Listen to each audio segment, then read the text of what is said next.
안녕하세요, 이정은 변호사입니다. 요즘은 일자리 잡기가 많이 어렵잖아요. 또 코로나가 또 엎친 데 덮친 격으로 그런 일자리를 더 많이 소멸시킨 것 같은데요. 이런 어려운 상황에서 꿀알바가 있다라고 하시면 여러분 어떻게 하시겠어요? 무조건 해야 되겠죠? 그런데 꿀알바라고 생각했던 아르바이트가 지옥 알바로 변하는 경험을 하게 될 것입니다. 알바 천국에서 지옥 알바로 변하는 과정, 여러분들에게 소개해 드리겠습니다. 여러분들 아르바이트 구하려면 어떻게 하세요? 알바몬이나 알바천국 이런 포털 사이트를 통해서 여러분들이 알바를 먼저 구하시잖아요. A씨도 먼저 알바천국을 통해서 어떤 구인이 있는지 정보를 확인합니다. 일당 13만 원? 교통비도 제공해 준다고? 괜찮은 조건이네. 이거 괜찮다. 어떤 회사지? 라고 보니까 괜찮은 의료기기 회사 같기도 하고 이 아르바이트를 해야겠다 라고 해서 연락을 하게 됩니다. A씨는 아무런 의심이 없었습니다. 알바 천국에서 올라온 어느 정도 공신력 있는 그런 회사겠지 라고 생각을 한 거죠. 그렇게 A씨가 회사에 지원을 하고 회신이 한참 후에 왔습니다.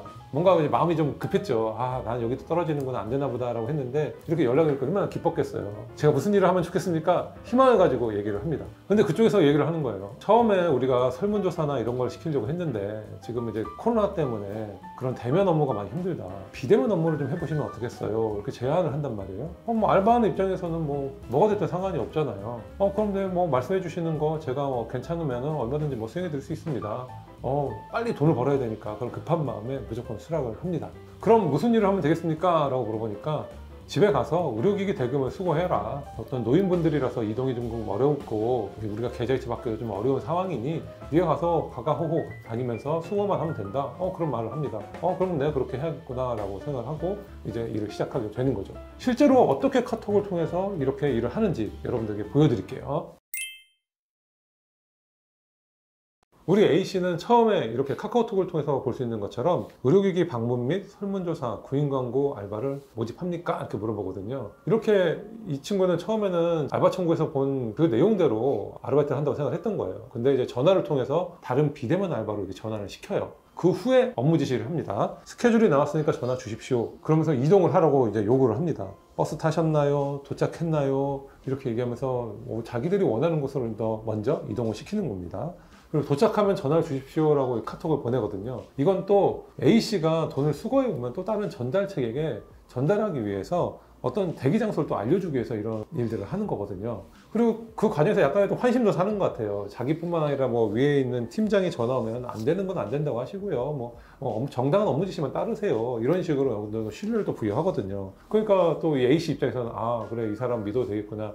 신경 써주셔서 감사합니다. 이렇게 범행에 이용되는지도 모르고 이렇게 어느 정도 또 감사합니다까지 얘기를 한단 말이에요. 자, 윤 부장이 얘기를 합니다. 다 오셨나요? 네, 한 200m 남았습니다. 우리 A씨 친절하게 또 다 알려줍니다. 그러면서 이제 전화로 계속적으로 얘기를 하는 거예요. 윤 부장이 집에 들어갈 수 있는 비밀번호가 몇 번이다. 또 집안에 들어가면 돈이 어디 냉동고에 있을 것이다. 이렇게 다 지시를 해주거든요. 이렇게 다 정확한 지시가 내려오니까 A씨는 경각심도 가지지 못하고 그대로 시키는 대로 계속 하는 겁니다. 그리고 최종적으로 기아 간판 아래에 있는, 아까 말씀드렸잖아요. 그 현장 사진을 꼭 찍어서 보내라고 먼저 했던 것처럼 그 현장 사진을 통해서 그 현장의 지형 지문을 파악한 후에 기아 간판 아래에 있는 여자에게 돈을 전달하십시오 라고까지 하는 거예요. 그렇게 해서 우리 A씨는 지시대로 돈까지 전달을 합니다. 본인은 전혀 범행이라고 생각하지도 못하고 이런 일들을 다 한 겁니다. A씨가 일을 이렇게 다 마치고 나니 돈이 제껏 입금이 됩니다.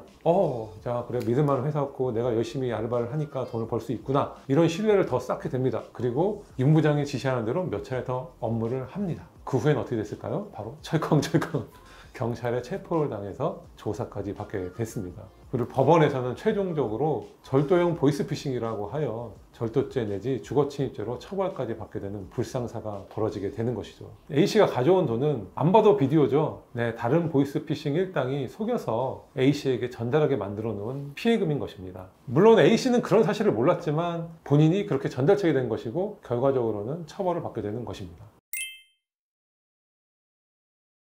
이번 사례는 돈이 급한 B씨가 돈을 구하려다가 알바를 하게 되는 과정이거든요. 자, 우리 B씨는 무소득자 대출을 문자를 보고 연락드렸습니다 라고 했어요. 상대방이 대출이 쉽지 않다. 알바를 해보시는 건 어때요? 라고 이렇게 제의를 하거든요. 저희는 중견기업입니다. 동남아 쪽으로 신차를 수출하고 있습니다. 이렇게 그리고 우리는 사업자 등록증도 내고 합법적으로 사업을 합니다. 안심을 막 시켜주는 거죠. 보이스피싱 같은 일당들이 자기네들은 보이스피싱이 또 아니라고 얘기를 해요. 요즘 보이스피싱 하는 애들 많잖아요. 걔들은 사업자 등록증 이런 것도 없어요.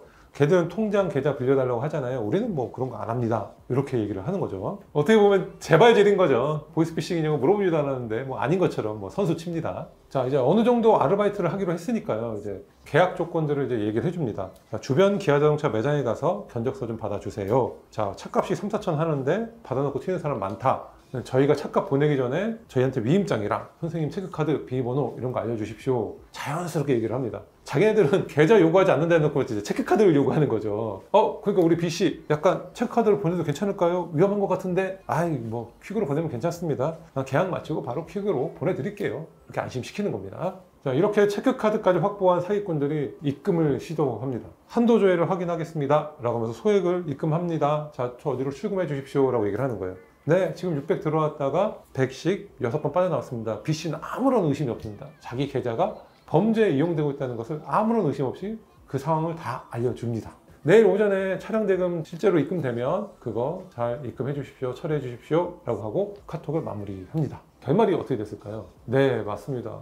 B씨는 아르바이트도 하지 못하고 자신의 통장이 지급정지되는 사태를 맞게 됐습니다. 그럼 잠깐 이해가 안 되실 수도 있는데 이 B씨는 어떤 일을 겪은 거냐면 B씨는 자신이 신차를 구매해서 업체에 보내주는 그런 아르바이트를 한다고 생각을 했던 겁니다. 그리고 대금은 업체에서 보내주는 걸로 결제를 하고 차를 보내주면 된다라는 생각을 했던 건데 그런 과정 속에서 어떤 뭐 한도조회다 아니면 뭐 너를 뭐 약간의 테스트를 해봐야 된다 라면서 B씨의 계좌에 돈이 오고 가게 한 거죠. 그 계좌에 오고 간 거는 B씨도 모르게 보이스피싱과 연루된 돈이었던 거죠. 그래서 B씨의 계좌는 지급정지되고 본인도 처벌을 받게 되는 그런 일이 생긴 거죠. 제가 지금 두 가지 사례를 말씀드렸는데요. 하나는 뭐 알바천국이라는 그런 사이트를 통해서 이루어진 일들이고 또 하나는 뭐 대출을 받으려다가 알바를 하게 되는 경우인데요. 어쨌든 간에 두 가지 모두 이제 알바라는 것을 매개로 해서 일이 벌어지는 것이기 때문에 연관들어서 좀 설명을 드렸고요. 이런 유형들은 얼마든지 더 많이 나올 수가 있습니다. 실제적으로 범죄는 계속 진화를 하니까 그 수법도 다양해지는 것이거든요. 그래서 그런 변화에 우리도 좀 주의를 해야 되고 여기에 꼭 얽매이지 마시고 관련돼서 다른 양상의 일들이 얼마든지 많이 있을 수 있다. 그런 일들이 있을 때는 제가 몇 가지 가르쳐 드리는 포인트를 항상 대입해 보시고 주의를 하시는 게 좋을 것 같습니다. 첫 번째로 여러분들이 알바 천국과 같은 구직 사이트를 고지고대로 믿지는 않으셨으면 합니다. 대체로 아르바이트 사이트에 올라오는 회사들이 실제적으로 존재하는 회사고 그리고 알바를 찾는 그런 회사겠지만은 제가 지금 말씀드린 사례처럼 악의적으로 그런 걸 이용하는 그런 나쁜 사람들도 있는 거거든요. 그래서 여러분들이 실제로 이 회사가 존재하는지 이런 아르바이트가 정식적으로 채용되고 있는지를 꼭 체크하시고요. 그리고 여러분들도 꼭 한번 생각해 보세요. 내가 사람을 뽑는데 얼굴도 안 보고 사람을 뽑겠나. 면접도 하고 그리고 어느 정도 채용 과정을 거쳐서 정식으로 채용하지 않겠습니까? 그래서 여러분들이 그런 채용 과정에서 이상한 점들을 발견한다고 그러면 꼭 한번 의심을 하시고 내가 정식 루트를 통해서 두 번, 세 번 채용 여부를 확인하시기 바랍니다. 자, 두 번째로는 여러분이 아르바이트 내용이 돈과 관련된 것이면 절대로 주의를 하셔야 합니다. 자, 예를 들어서 돈을 전달해 달라고 한다든지 아니면 어떤 집에 들어가서 A씨처럼 돈을 가지고 나오라고 한다든지 이런 것들은 거의 이례적이잖아요. 실제적으로 우리 A씨나 B씨도 그랬지만은 자기가 생각했던 것과 다른 방향으로 또 막 이렇게 일이 흘러가잖아요. 그런 것들이 또 결과적으로 어떤 돈을 전달하고 받고 하는 그런 부분들이었던 거거든요. 그래서 내가 생각하는 것보다도 규모가 큰 돈들이 옮긴다든지 내용이 달라진다든지 하면은 꼭 좀 주의를 좀 하시는 것이 필요하겠습니다. 자, 세 번째, 여러분 체크카드나 여러분의 통장 계좌를 알려달라고 하시면 한 번쯤 더 고민을 해보시기 바랍니다. 물론 여러분들 내가 일을 하는데 급여를 받아야 되니까 계좌를 알려줄 수는 있어요. 얼마든지 그거야 뭐 당연한 거 아니겠습니까? 그렇지만 여러분한테 체크카드 달라는 건 좀 이상하잖아요. 그리고 계좌번호를 넘어서 비밀번호를 달라고 하는 것도 이상하잖아요. 그럼 결과적으로 그런 비밀번호나 체크카드를 달라고 하는 거는 여러분의 계좌를 이용해서 돈을 오고 가게 하겠다. 그것도 보이스피싱으로 이용된 돈이란 말이에요. 피해금 이런 것들을 노리고 있는 거기 때문에 여러분이 절대로 비밀번호를 알려준다든지 또는 체크카드를 여러분이 함부로 줘서는 안 된다. 그리고 우리 B씨처럼 뭐 한도조회를 뭐 명분으로 해가지고 돈이 오고 가고 했는데요. 여러분 그런 한도조회 같은 경우도 은행에서 하는 거지 뭐 회사에서 하는 게 아니잖아요. 그런 부분들에 있어서 좀 비상식적인 부분이 있다고 하면은 여러분들이 좀 캐치를 좀 잘 하셔서 뒤도 돌아보지 마시고 아르바이트를 하지 마시기 바랍니다.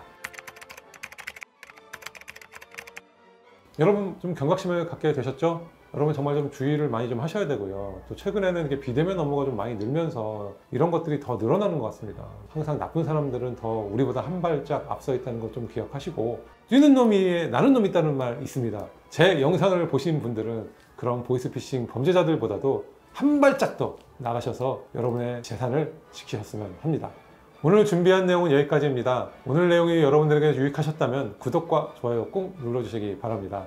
다음에 더 유익한 내용으로 여러분을 찾아뵙도록 하겠습니다.